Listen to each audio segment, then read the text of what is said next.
I'm Brian Robinson, Program Director for COA, and I appreciate you tuning in. And let me just remind each and every one of you that if you have a question, comment, or a suggestion for a radio show topic, you can send your email to radio@coasjc.org. So joining me in the studio this morning is a member of our Board of Directors, Linda Ducat.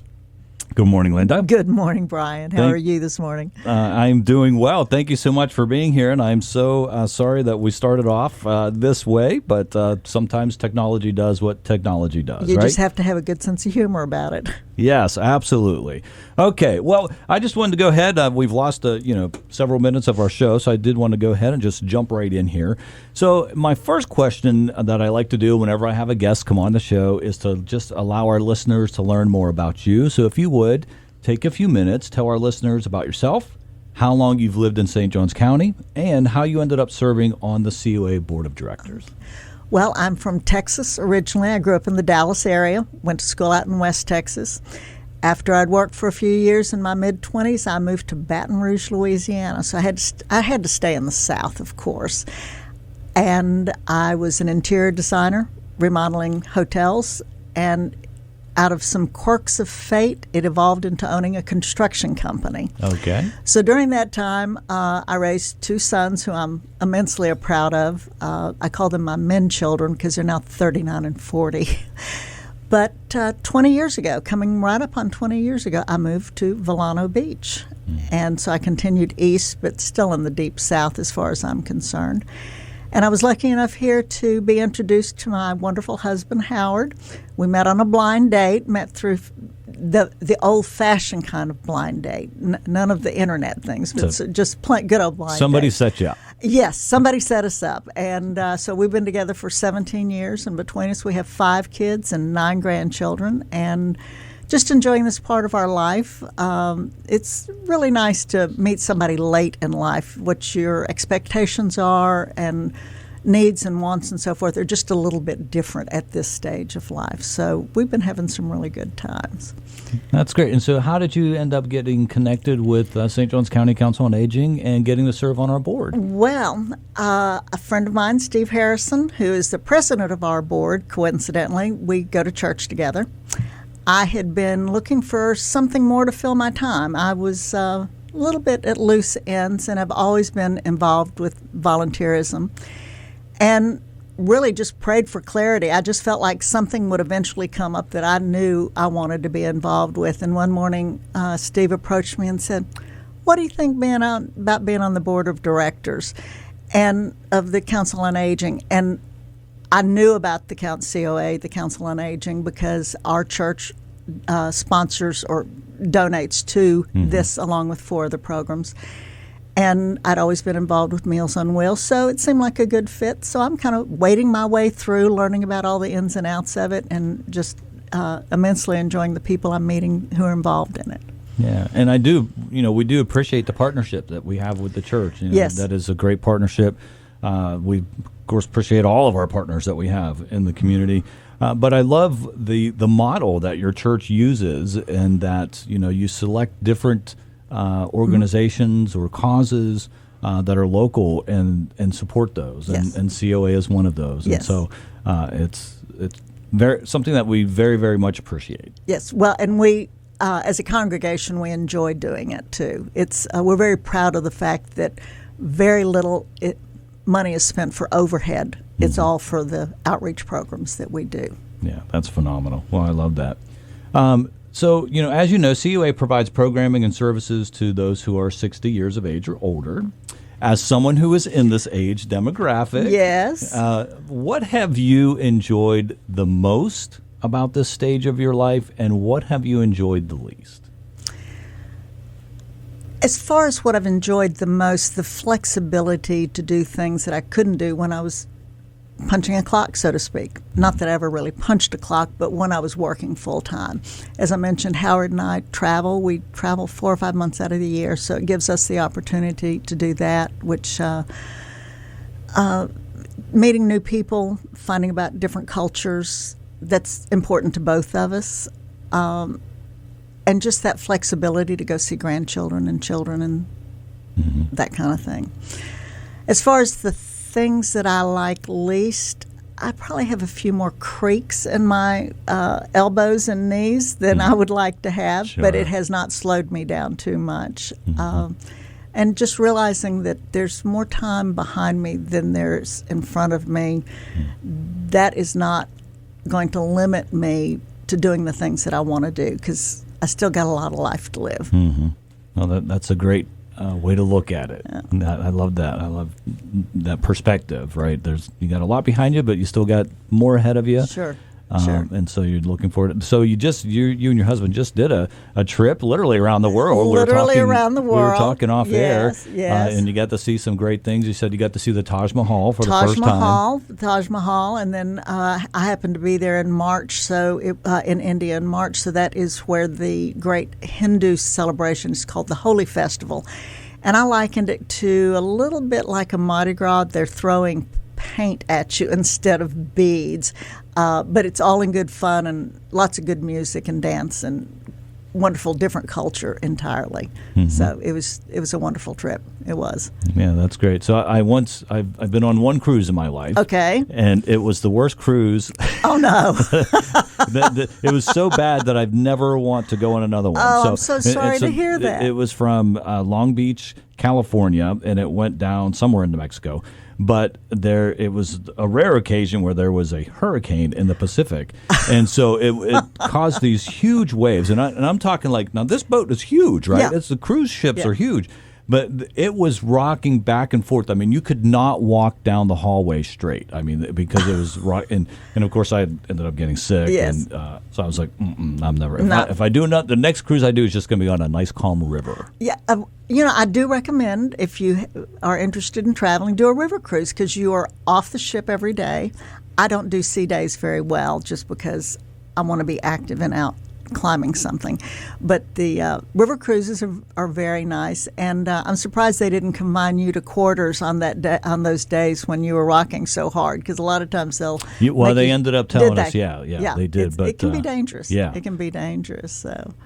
It was not a great experience. I'm so sorry. It was an awful experience. Yeah. So. Well, on this trip, we were gone for 121 days, and believe it or not, 118 days of those we had sunshine. It only rained. That's great. As we moved along, the weather was behind us, so that was nice.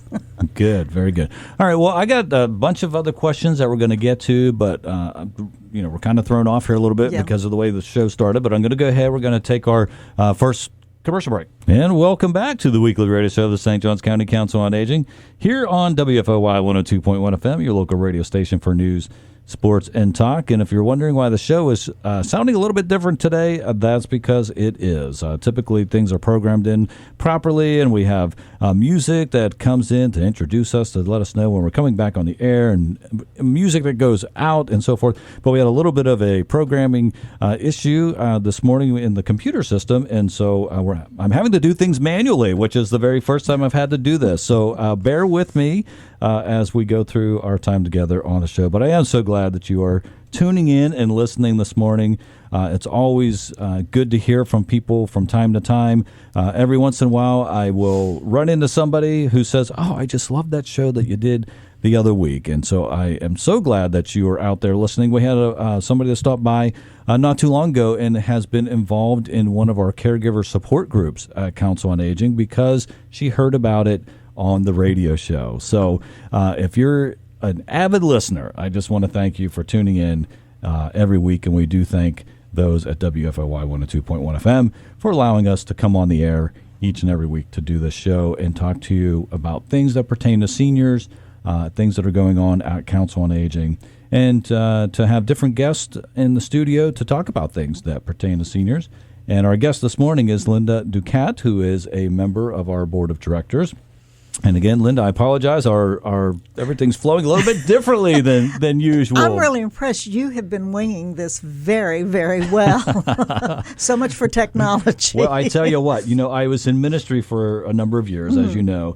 And if there's one thing that I learned in ministry is that you never know what's going to happen, right? So you always have to be prepared. I mean, there were times when the person who was supposed to play the piano did not show up, and so we had to improvise. And sometimes we would just sing a cappella, or sometimes we might have like a CD of backup music that we could play.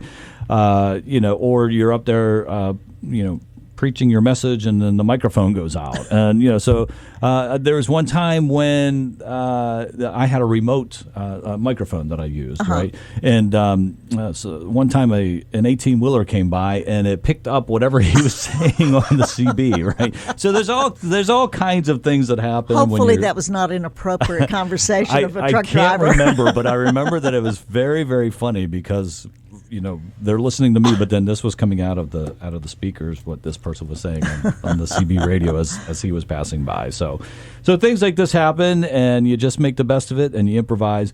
But the main point is that we are here, and we are just getting the opportunity to know you. You're one of our members on our board of directors. I'm so thankful for you and all the others that serve on the board, providing us the leadership that we need. We just celebrated 51 years this past February. That's hard to believe. I was still in college when that started. I was one. Oh, thank you, Brian. I appreciate you reminding me of that. It was funny. I was giving a tour. We had a group of high school students that came, and they were part of Youth Leadership St. John's. And we broke them up into groups, and I took one group, and I was giving them a tour, and this was last year, so I was explaining to them that COA was 50 years old. And the one student looks at me, and he says, "Did you start it?" And I'm like, at that time I was only 51. I was like, yeah, when I was one, just because typically I have a sarcastic type of comeback, right. I was like, my goodness, how old do you think I am, right? So, but anyways, he was trying to be funny. Yeah. So, Brian, I want to know from you, how are you getting the young people, when you have young people come through? I think that's a real great grassroots way to build volunteers to come through. What are you trying to show these young people, and what is your message to them? Well, that's a great question. And, so last year we had Youth Leadership St. John's, so that's, high school students. Recently I had a group from Flagler College that came through. And one of the things that we do is we just make sure that they understand everything that we do, right? Because a lot of people, even adults, right, and people in our community, don't know the extent of all the services and programs that we provide at Council on Aging. And so, for instance, this group from Flagler College that came, they were astounded. Like, they were like, we had no idea that you do all of these services and programs, right? And so I make sure that that I educate them on everything that we do. And we do a little tour around, our main campus there. And, we talk about the Meals on Wheels program, and we talk about the senior centers and, the impact that those meals have on those individuals, right? Because, a lot of our seniors, they're on a fixed income. And so that meal is one less meal that they have to buy. Right. It's one less meal that they have to prepare. And so there's, hundreds of seniors who benefit from our Meals on Wheels and then the meals that we provide at our senior centers. So I'm just stressing to them, the importance of the programs and services that we provide. And the goal is, to help seniors. One, we want to help seniors stay in their homes as long as possible. Sure. Right? Because they worked hard to pay off that home, but also there's the memories, right? They raise their families there. And so we want to help them stay there as long as possible. But we also want to make sure that they, they're being treated with dignity, that they are getting to thrive physically, mentally, emotionally. That's why we have so many different programs that we do. And we realize everybody's kind of at a different stage in their life, in their aging journey, right? You have some who are very active and they can go to the river house and they can do Tai Chi, or they can do chair aerobics or dance or whatever. Yes. They enjoy the art and the music classes and so forth. And others, unfortunately, no fault of their own, in most instances, they're not able to be as active, right? And so that's where, what we call a typical congregate meal site, senior center, where they're able to come and just kind of sit with others and socialize and enjoy the meal, but also enjoy entertainment that comes in and some of the educational programs that we offer and so forth. So I just stress to them how important these programs are, because it's really important for them. It's going to be years before they're going to need these services and programs, but it's important for them to know how important they are so that it's fresh on their mind and that they can support it in some way form or fashion, right? Whether it's Right. volunteering or whether it's donating financially to help us stay afloat, and to make sure those programs and services stay in place, or both, right? Well, I think the other part of that is that they may be young, but they have parents who, and certainly grandparents, hopefully, that are older, and that they might even be able to help with some resources, saying, I remember this man that I talked to who, Brian showed us around and talked about it. Mm-hmm. So maybe they have some information that they can give to a parent that can parlay into some help to a grandparent to be able to keep that grandparent in the home longer. Yeah. But and when you say that they didn't know that COA did this, I get this every day. Even yesterday, I was talking to someone, mother's declining dementia, and I said, well, did you know that at the Council on Aging we have the IMEP program, the Integrated Memory Enhancement Program? Mm-hmm. Tell me more. I didn't know about that. Well, I always carry a folder or a flyer with me, but it's getting the message out that right. I think is part of what will assist other people, but it'll help us grow too from a grassroots level. Yeah, absolutely. And it's actually a little bit surprising because we've been around for 51 years, and so it is surprising that folks don't know. But I think the fact is this: like a lot of times as we go through life, we really don't realize what is out there until we need it. Exactly. Right. So, for instance, if you were to ask me, could you recommend a good podiatrist? I would say I have no idea because I've not needed a podiatrist, right? Mm-hmm. But somebody who is having some issues with their feet and maybe has seen 2 or 3 different podiatrists could give you some great podiatrists to go see, right? Yes, but my point being is a lot of times we don't care to know what's out there until we are in need of it. Right. So it's very important that we continue to get the word out, educate people. It's nice that we have an outreach staff member now, Pamela Splain. She goes out and assists my wife, who's development manager. But Pamela goes out and she's out in the community. She's making sure more and more people know about COA, and so that's been nice to have her on board and doing that. But at any time, our volunteers, staff, board members are able to promote COA, it's a good thing. Mm-hmm. It's a good thing. Right. Well, and you mentioned the board members. Every time I go to a board meeting, I'm still just amazed at the talent of our board members and how much willing everyone, they're just so willing to give of their time. Right. And financially too, obviously, but we have a bunch of talented people there. But then when I go into the office on Marine Street, I'm amazed at smiling faces all the way around, and it's fun to go in and maybe enjoy lunch one day. All right, so let me jump to the next question. We've been talking about the importance of the services and programs. Is there something, now that you've been on the board for a little while, is there a service or program that you have become most passionate about that we do at COA? I mentioned the IMEP program before, the memory program, enhancement program, and I think that this one is just, there's something really special about it. We have 3 different locations that offer it.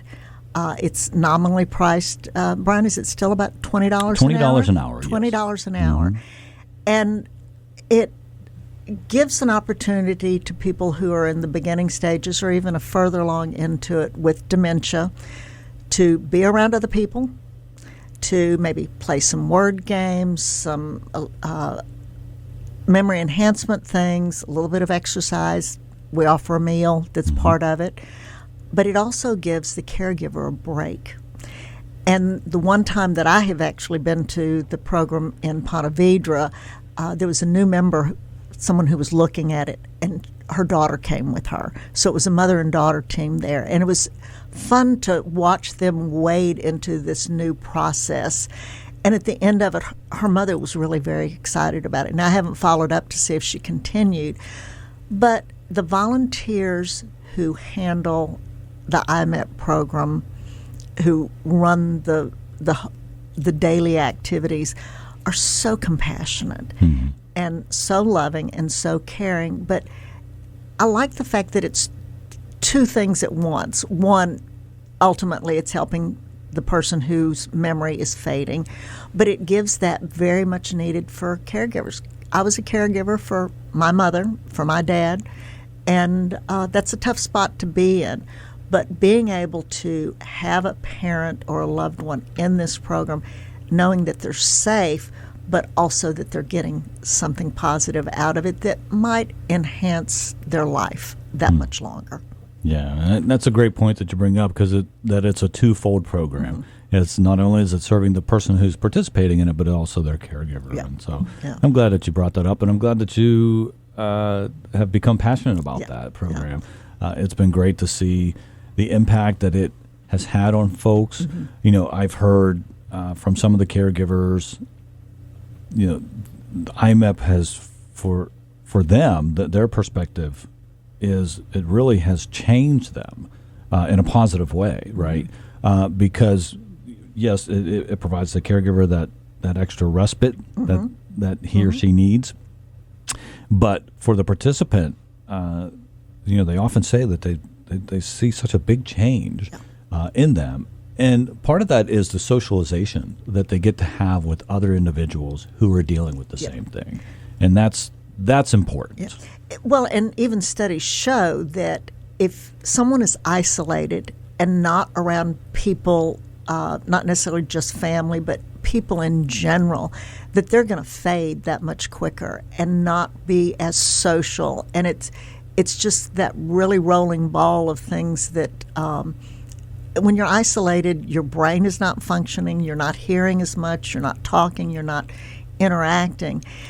And when the time that I've spent at the IMEP program, there was one gentleman who really didn't have a whole lot to say. I don't know if he answered one question or not for quite some time, and then all of a sudden, and I don't remember, there my memory goes, I don't remember what the question was, but all of a sudden this man gave the answer to it. And we all just kind of cracked up, because obviously he knew more of what was going on than he was letting on. Sure. And just that socialization is just absolutely critical, rather than just sitting and watching television or not being around people. People need people. Yeah, we are designed that way. Yes. We're designed to be social beings. Some of us at different levels than others, right? Sure. Some are extroverts and just absolutely love being around people, and some are introverts and just, you know, and I kind of fall in the middle usually. Like I like to be around people, but then I also kind of like my alone time. Well, right? I think that is called an introvert at heart. Yes. I think I'm more the introvert at heart, too. I need my downtime to recharge. Yes, absolutely. Absolutely. Yeah, so the IMEP program is great. We have 3 locations, as you mentioned. We have one at Anastasia Baptist Church, one at Fruit Cove Baptist Church, and then our Ponte Vedra Memory Center in Ponte Vedra Beach. And so we're very, very thankful for the 2 churches that allow us to use space at no cost to us, so that we can do this program. And because of that, that allows us to keep the price of it at a nominal rate. Yes. Yeah, I mean, we still have to pay our facilitators, and we still Sure. have, you know, some overhead that we have to pay. So, you know, we have to charge something in order to cover the cost of that, you know, but we try to keep it at a minimum. And Brian, I'm going to throw this question back out to you, because you'll be able to talk about it more than I could.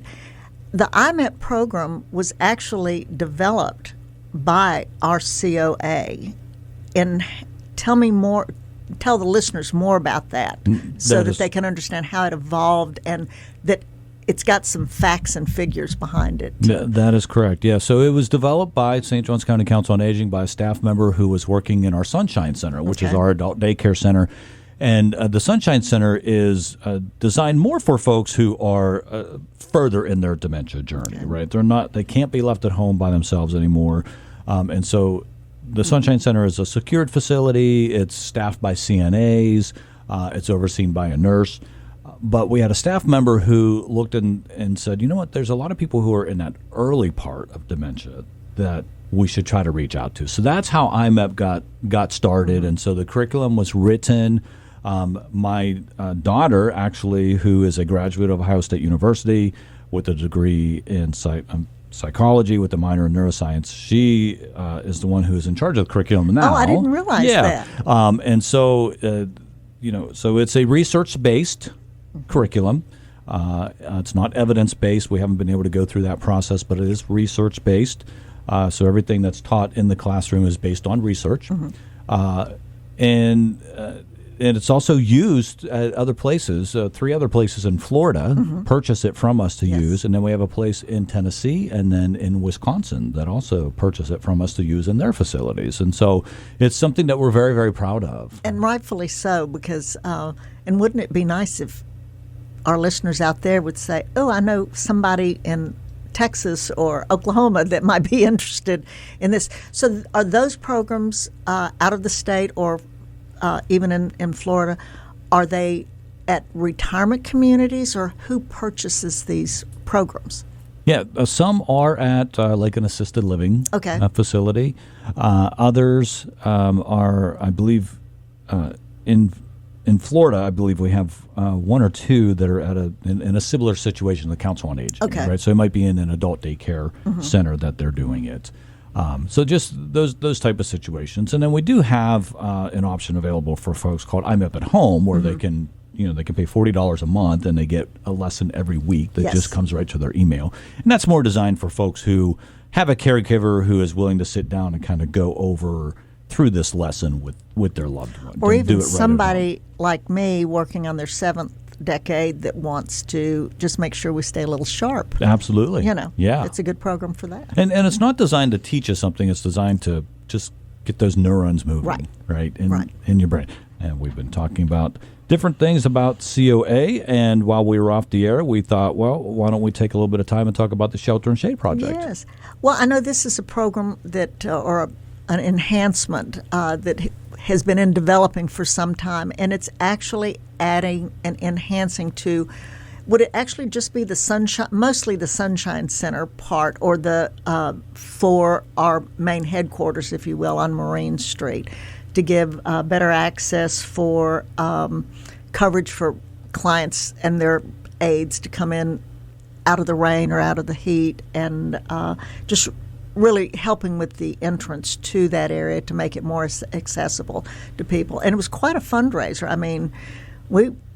Yes, it was about 3 to 4 years of fundraising. Was it that long? Yes, okay, so it actually started before my time then. Yes. And so a lot of private donors and then other things. And then, God love her, Dolores Barr Weaver, the Legacy Fund, came in and finished funding it for us.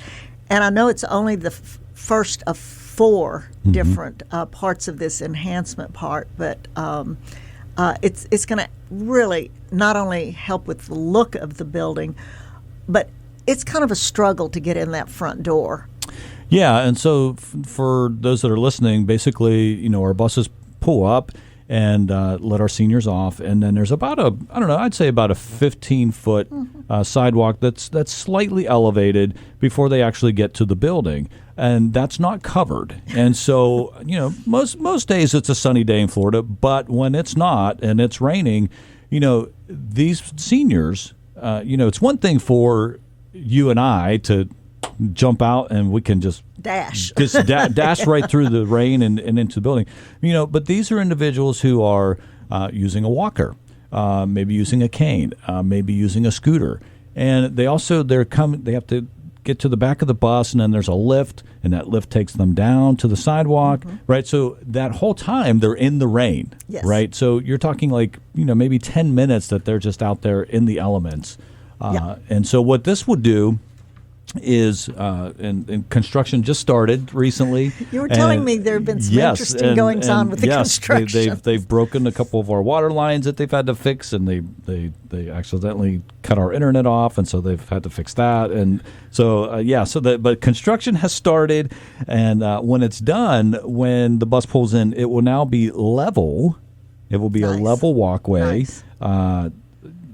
For folks to walk on, and then it will be covered. So if it is raining, it will not matter. And so that is phase 1 of this project. And then phase 2, I believe, will include the back deck of our Sunshine Center. And it's going to get if I understand correctly, it's going to get a concrete flooring, and it's going to be screened in, and it's just going to be something that they can use more often than what we currently have there, Right. which is basically like an outdoor type deck. Yeah. And when it's 100 degrees outside, you can't go out there and use it. But this will be covered, and will just allow them more opportunity to get out. And then there'll be other parts as well where they're going to eventually repaint the building and things like that. So it's going to look nice when it's all done. Yeah. So in a real world estimation, what is the timeline, as long as they're not breaking any more water lines, when do they think this first phase is going to be finished? I believe within 6 months. Oh, that would be great. Yes. So that would be terrific. So it should be, October, November, Okay. if everything goes according to plan. Well, right? yeah. And we know how that goes. And weather. Yeah. And weather, among other things. When I was in ministry, we bought this old dilapidated church building, and we completely renovated it, and it took us 3.5 years to do, because we would raise some money, do the work, and so forth. And it was mostly us volunteering and doing it, So, but my point being is, you get into something that you think might take a couple hours, and then it ends up taking a couple days, right? So any project can end up going longer, because you never know what you're going to get into. Well, with an old general contractor, I knew that if I opened a wall, I was never quite sure what I was going to run into, especially in an older building like that. But I do know we were really working hard on getting the funding for that, and people really came through and to make this happen. But with the funding, this final funding, to be able to push us over so that we are not extending that indebtedness is really critical. So that was a wonderful opportunity there. Yeah. Well, let me jump into another question here. COA, we're in the midst of strategic planning. And so last year we did a survey. Anybody 55 or older was allowed to participate. And we just basically asked them, and we said, hey, what services and programs do you feel that you need to improve your quality of life in St. Johns County? I'm just curious, from your perspective as a board member, what programs and services would you like COA to start in the future to better serve the seniors of our county?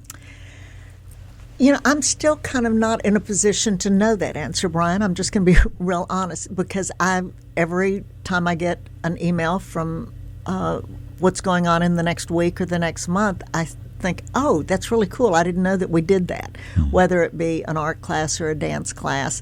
And it's a matter of really wanting to take advantage of some of those things. And, of course, some of those programs people pay a nominal fee for, and some are absolutely free. So I'm still kind of learning more about what's offering there. But I know from that survey, the big request that so many of the people said was that they want more presentations, more classes, and not necessarily they're just free. They're willing to pay for it, and they're willing to travel a short distance. And that center is humming. Every time you go, there is something going on someplace. So the facilities are really well used. And I know another part of that survey, to taking a little bit further, is people still needing help in their homes with just day-to-day lives, whether it be mowing lawns, or maybe simple paying bills, or a little bit of light housekeeping. And I think that that's the real big key to keeping people in their homes. And it's not that they necessarily can't do it anymore, but it's very difficult for them to do it. So maybe seeing those programs that we can go into someone's home just to make it a little bit easier on them. And I know we also build the ramps for wheelchair ramps, which is a big deal and a big critically important thing for certain members of the community.